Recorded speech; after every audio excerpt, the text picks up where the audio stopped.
the nephew. I don't know, but one of those two is actually okay. I'd have to look it up. Go ahead. I just want to share a story. A girlfriend told me my relationship with my uncle hasn't been the same since he asked me for a blowjob. So many relationships between uncles and nieces like just get screwed up by the uncle gets drunk. He was a little buzzed and intoxicated, and that's why he asked this. So it's important that you don't get drunk around your nieces if they're hot, and you like transgress these kind of. Don't do this, kids. You know what? I gotta say something here. I know my nephew's listening to this tomorrow morning. He'll hear it before I wake up. But I don't have any nieces. Good thing. You know, well, I was actually thinking about that before. I only have nephews, okay, because my sister has boys, but she never had a girl. And I've often thought, like, what would happen if she had a girl? Like, for one thing, they wouldn't be coming to, like, hang out with me for a weekend. You know what I mean? Because that would, like, be really no good, right? Yeah. And you know, it's like I'm really close with my nephews and everything. Would I be close to a niece?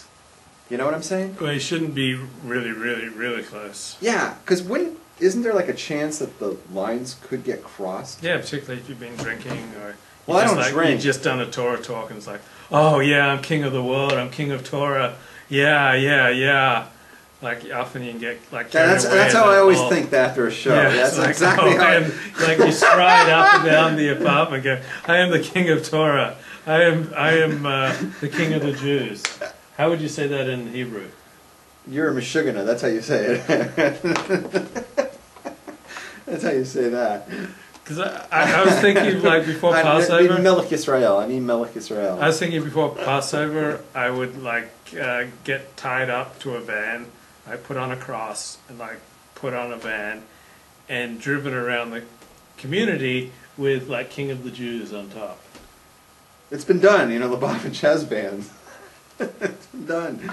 Just to like shake people up and get them ready for the hug. So hey, regarding Passover, a lot of people think, oh, there are crumbs of bread on my floor. That's chametz. No, that is not chametz. It's a good thing to clean your house, but chametz has to be in the food that you eat. So like, we do clean our homes and get rid of the crumbs of bread, but that isn't what's forbidden. It's not the chametz that's forbidden. It's a good thing to do, but that's not chametz. What about if you have a whole loaf of bread on the ground? Yeah, you need to get rid of that. So what's the difference? What's the size? It's a very good thing to discuss. What's the thing?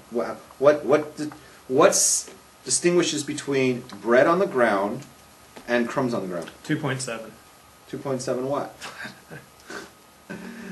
The answer is if you could pick it up and eat it, you got to get rid of it. Yeah. I don't care how small it is.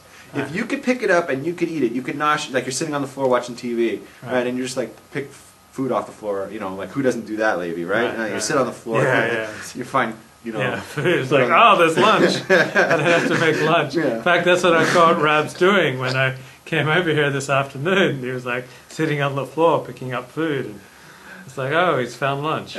You know, and right. Oh, the 5-second rule. Like if it fell for more than 5 seconds, you can't eat it anymore. Right, somebody stepped on it or something. Or if you're like 100 miles away from your spouse or girlfriend, it's not cheating. Oh yeah. And it's a 50-mile rule when you go out of town, and if you don't have to keep kosher after 50 miles. Right, as long as no one sees you. You know, like 50 miles since the last Jew. You can take off your yarmulke. You can take off your yarmulke. You can go to a whorehouse, strip club, whatever you want. As long as no one recognizes you. No, don't get recognized. You know, and the thing you have to worry about is... And then don't tell anyone. Yeah, because if you meet up with another Jew who's doing the same game, you have to, like, you know... I won't tell anyone if you don't. You have to do that whole thing, and that's always a pain. Right, 50 miles. So I think that's in Bava Batra. Yeah, well, yeah, of course. It's at the very end. They tell you the good stuff. 57A. But it does say in the Gemara, if you can't control your yetzer, dress in black and go to another town where no one recognizes you. Right, that other town is usually Vegas. That's Vegas. Yeah. Vegas, yeah. Rashi says Vegas. Vegas, yeah.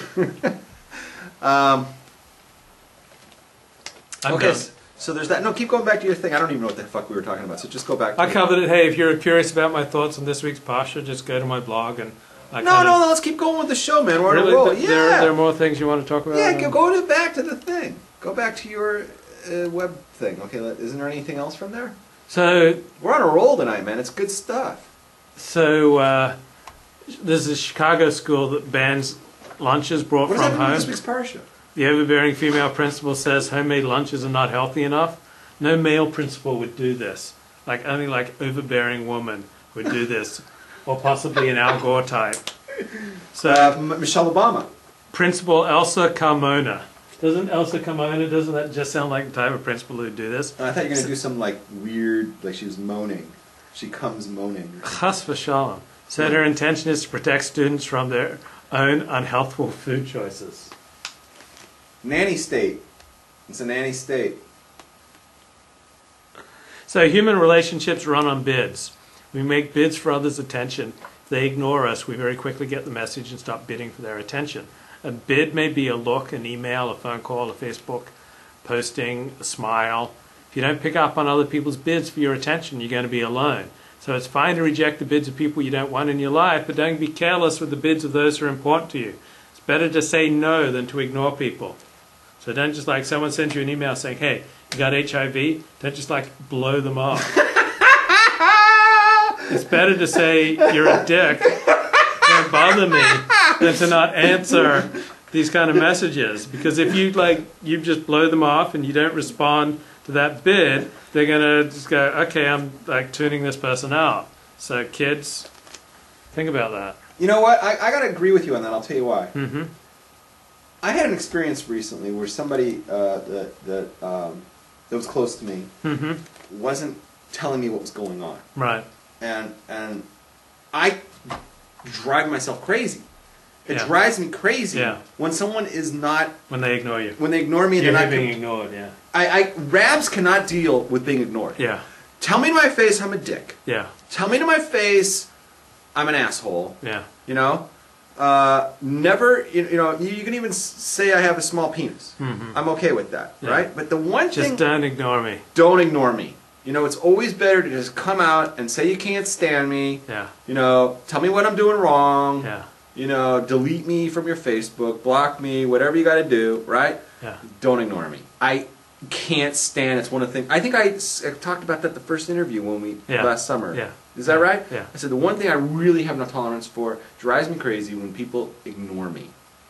You know, so you don't want to be in. Okay, so that's a story on that. So like somebody wasn't really, they were kind of ignoring me. Mm-hmm. It drove me crazy. Mm-hmm. I can't handle it. Mm-hmm. I cannot handle being ignored. So I think there's a lot of truth in what you said. There's this new show on TV about gigolos in Las Vegas. What does this say about the degradation of values in American culture? Well, one of the gigolos on that show is a friend of mine. Really? Yeah. What's the show called? So I think it's called Gigolo. It's on Showtime. And okay. the guy Jimmy, he's a friend of mine, and I've known him for a few years. And he calls himself a recessionista. It's kind of when the recession hit, he had to become a gigolo. And I'm thinking about that now too. Right. So I mean, Rabs, if you don't support Rabs, you might have to do that too. So I want to ask people, how much do you think I could get as a male prostitute who only service, women, or escorts? would you only serve women, or would you be willing to serve guys as well? No, I'm not gay. No, you're not gay. You're just doing it. Just for as pay. an escort. You just gay for pay. You're not really gay. As an escort you don't for enjoy women. it. You just. I'm just saying an escort for women. And like Asian men, because they don't have a lot of hair. An escort for women. How much? $60K. Greg says I could get $60K. Jesus, he thinks. I want to hear from women. How much would you pay? How much would you pay to have me for the night? I want to figure out how much I'm worth. Go ahead. This is. I got a confession to make. Like when I was struggling financially back in 1994, I placed like a classified ad in Los Angeles magazine saying I was willing to be an escort for women. And how much action did you get? I didn't get any. But I'm kind of embarrassed, but I did do that. I think I placed it like 2 months running. Like the ad cost like $90 each time. So I spent like $180 that I didn't have. What a moron! You're a moron! Saying I was willing to escort Oh my God! with women. And you really thought somebody was going to take the ad up? Yeah. You really thought? Did you have a picture? No, but the problem was, see, my problem was I'm a narcissist, and